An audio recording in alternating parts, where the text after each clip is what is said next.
surprise I have for you, Mary. It's a telephone. A telephone?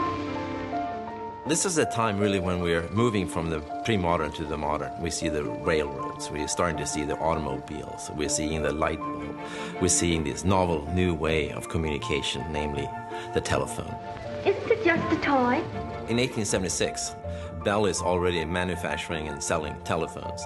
And this is very quickly making big news in Stockholm, Sweden, a country which is already fascinated by modernity and engineering. We see, the birth of a totally different spirit of a time, when people feel suddenly that anything and everything is possible.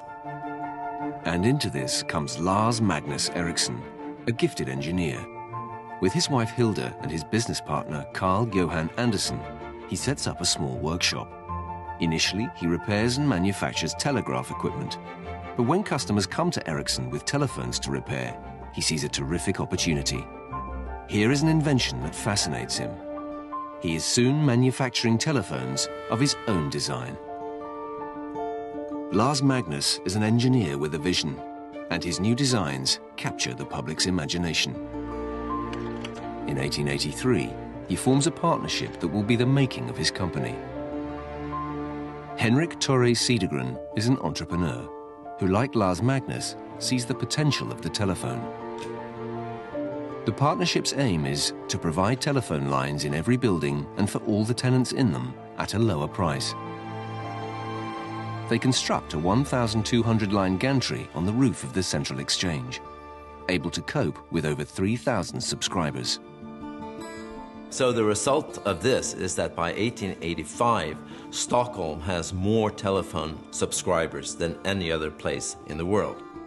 The telephone is now becoming an essential tool to life, not just for businesses, but also for populations separated by large expanses of water and forests. With global demand increasing at a rapid rate, Ericsson's operations expand around the world. In Russia, China, Mexico, cables stretch out across countries, and in cities, the skies become black with cables. I think what is really standing out in the history is the globalization so early, the internationalizations, and the people, the salespeople in the early 1900s that went out on a boat and came home 2 years later and they sold one product. And you think about the perseverance and the way they really internationalized Ericsson in a very early stage where aircrafts or communication didn't exist over borders. In 1903, by the time Ericsson retires, his company is one of the foremost providers of world-class telephones and telephone exchanges in the world, present in over 100 countries.